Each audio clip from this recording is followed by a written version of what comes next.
100 तो हो गया शतम, इसको बोलते हैं शतम, 100 को शतम। शतम और शतक। उसके बाद सहस्रम, शतम सहस्रम, अयुतम, अयुतम मीन्स 10,000, लक्षम मीन्स 1 लाख, नियुतम फिर क्या है 10 लाख, नियुतम 1 करोड़ को कोटि ही बोलते हैं, कोटि ही कहते हैं, कोटि कोटि। हाँ हाँ नमन जो करते हैं। एक है शतम, शतम मीन्स क्या हुआ 100 है ना, ये हुआ 100, ये दोनों काम चल जाएगा 100 है ना। इसके बाद सहस्रम, सहस्र समझते हैं ना, सहस्र, सहस्र मीन्स 1000, क्या कहेंगे 1000। शतम, सहस्रम, मोहलन करना है, सहस्रम। उसके बाद अयुतम, अयुतम, अयुतम संस्कृत इसलिए मैं बता रहा हूँ, थोड़ा मिलता जुलता है तो इस संदर्भ में आ जाएगा, हिंदी में भी आ जाएगा, वो भी जान जाइएगा, और मिलियन बिलियन से संबंध भी दर्शा देंगे। अयुतम, अयुतम 10,000,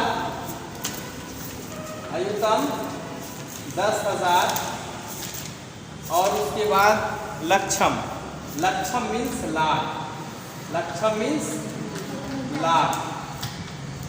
उसके बाद लाख है, लाख के बाद क्या है 1 लाख है ना, लक्षम मीन्स 1 लाख कहेंगे, 1 लाख, 1 लाख, लाख देखिए, एक लाक्षागृह जो होता है तो लाख जो बोलते हैं नहीं होता है, लाह जिससे बनती है चूड़ी वगैरह, तो उसका भी उसी तरह का होता है, हाँ उसी तरह से संस्कृत में होता है। लेकिन यहाँ पर इस लक्षम का मतलब क्या है 1 लाख, नियुतम, नियुतम है। उसके बाद मैं भी इतना इसमें भूल गया हूँ, 1-2 मिस्टेक हो जाता है, फिर से प्रैक्टिस होगी तो याद हो जाएगा। नियुतम 10 लाख हो गया। और आप लोगों को इसमें क्या होगा, सुनते सुनते कुछ चीज़ें याद भी हो जाएंगे, जो आपको अपने आप लगेगा कि हाँ ये तो हम पहले से जानते थे, नया नहीं रहेगा। कोटि, कोटि ये क्या है कि आप लोग बहुत सी चीज़ें जानते हैं कि हिंदी में बहुत से यूज जो होते हैं वर्ड अर्थ नहीं जानते कि इस यही है, और संस्कृत में यही चीज़ है, हिंदी में वही है, संस्कृत में वही है, थोड़ा विसर्ग घट गया, कुछ हो गया, तत्सम शब्द से बोलते हैं है ना। कोटि, कोटि यूज कर रहे हैं लेकिन पता ही नहीं कोटि का क्या मतलब है। कोटि को क्या कहेंगे 1 करोड़, क्या कहेंगे 1 करोड़, 1 करोड़ हो गया। कोटि के बाद क्या है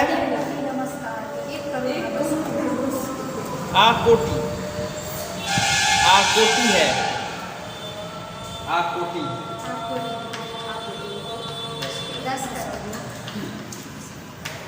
करोड़। अच्छा ये इम्पोर्टेंट अब ज्यादा नहीं है ना।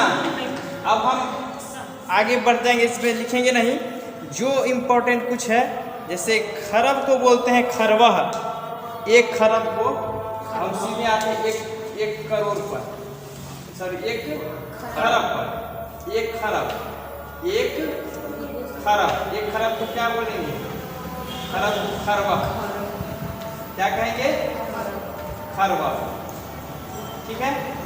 और पद्म, पद्म बोलते हैं ना, पद्म 10 नील यानी पद्म। देखिए 10 खरब के बाद नील, 10 खरब के बाद क्या होगा नील, नील के बाद 10 नील, और उसको नील को शंकु बोलते हैं, शंकु, शंकु होता है ना, शंकु, हम लोग शंकु का क्षेत्रफल किसका क्षेत्रफल शंकु बोलते हैं। और 10 नील को आशंकु बोलते हैं।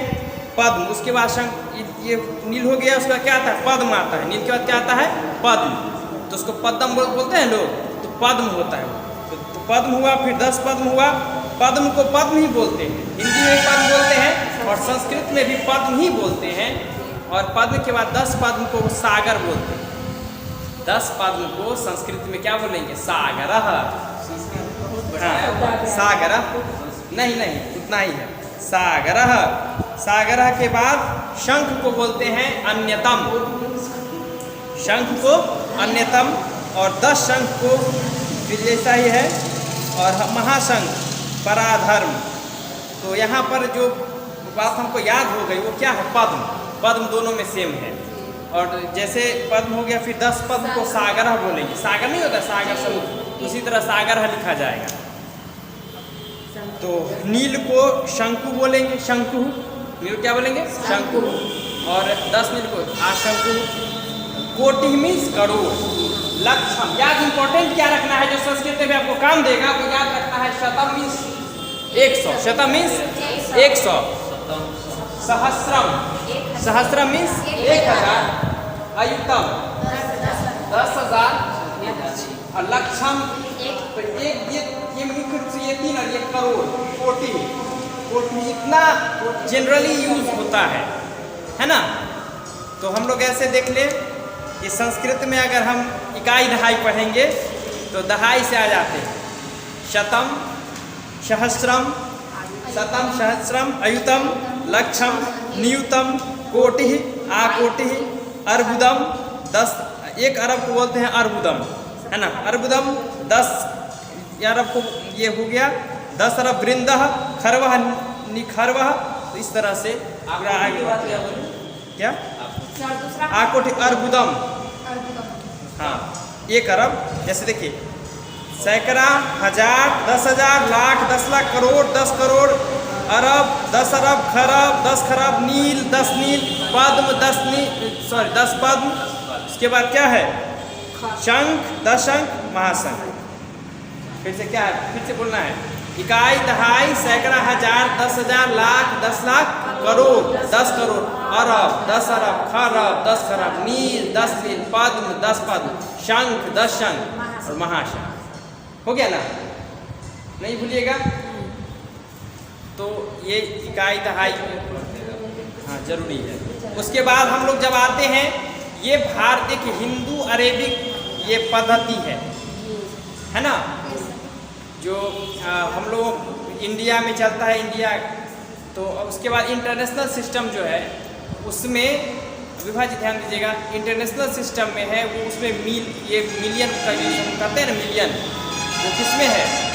इंटरनेशनल सिस्टम में आता है। तो इसमें थोड़ा सा हम लोग को जानना है कि इकाई दहाई सैकड़ा, हजार, 10,000, 10,000 तक जैसे आ गए। उसके बाद 10,000 फिर आ जाइए, फिर 10,000 हो गया 100,000। 10,000 के बाद इसमें आ जाता है 100,000।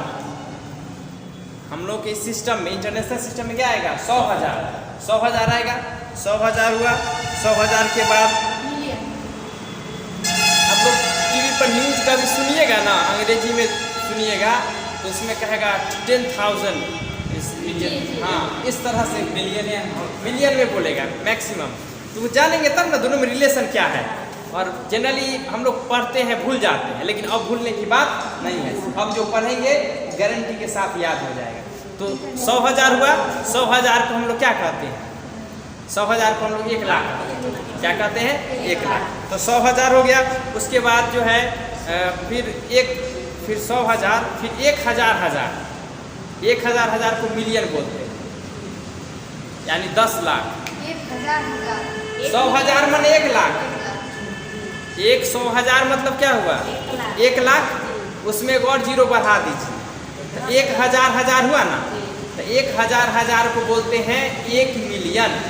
1 मिलियन 10 लाख। 1 मिलियन 10 लाख। अब भूल जाइएगा इस बात को, अब नहीं भूलिएगा, सीधे कहिए ना 10 लाख बराबर 1 मिलियन। 10 लाख मतलब 1 मिलियन। उसके बाद 10 मिलियन। उसके बाद जब आएंगे इंटरनेशनल सिस्टम में तो क्या होगा? 10 मिलियन। और 10 मिलियन के बाद आता है 100 मिलियन, कहेंगे ना 100 मिलियन। और 1000 मिलियन जब आता है 1 बिलियन। इसमें नहीं दिया हुआ है। हाँ इससे बिलियन नहीं दिया है, लेकिन जानना जरूरी है बिलियन भी, क्योंकि जब यहाँ तक पहुँच गया तो बिलियन तक पहुँच जाना अच्छी बात है। तो 1000 मिलियन बराबर क्या होगा? 1 बिलियन। 1000 मिलियन बराबर 1 बिलियन। बिलियन तक समझ गया ना। तो भूलना नहीं है। 10 लाख मतलब क्या? 1 मिलियन। 10 लाख मतलब 1 मिलियन। और 1000 मिलियन मतलब 1 बिलियन। खाली करते हैं इसको। 10 लाख 10 लाख बराबर कितना हो गया? 1 मिलियन। है ना, और फिर 1000 मिलियन। हम बीच में जाने 10 और 100 तो यूज होगा ही। 1000 मिलियन बराबर क्या होगा? 1000 मिलियन मतलब कितना हो जाएगा? 1 बिलियन। क्या होगा? 1 बिलियन। अच्छा, आप लोग को थोड़ा सा ये तो पता है, जैसे मैं लिखूंगा 100, सबको समझ में आ रहा, 1000 समझ, 10,000 तो समझ। 10,000 में 1 पर कितना जीरो होता है? 10,000 में 1 पर कितना जीरो? 4 जीरो। 1000 में 3 जीरो, 10,000 में 4 जीरो, 1 लाख में 5 जीरो, है ना, और 10 लाख में 6 जीरो। 10 लाख में 6 जीरो। तो इस पे कितना जीरो? 6 जीरो। तो ये क्या हुआ? 10 पर पावर कितना लिखेंगे? 6। जितना पावर होता है ना, 1 पर उतना ही जीरो होता है। इस बात को हमेशा याद रखिए, ठीक है ना। अब ये हुआ कितना? ये हुआ 1 लाख 10 लाख। ये कितना हुआ? 10 लाख हुआ ना, इसको हम 1 मिलियन कहेंगे। क्या कहेंगे? 1 मिलियन। 1 मिलियन। तो 1 मिलियन बराबर कितना? अगर कोई कहेगा तो तुरंत हम बता देंगे। 1 पर क्या जीरो? 6 जीरो। 1 पर 6 जीरो मतलब 10 लाख माने 1 मिलियन। तो ये क्या हो गया? 1000 मिलियन क्या हो गया? 1 बिलियन हो गया। ठीक है, इसको 1 बिलियन हो गया। इसको देते हैं।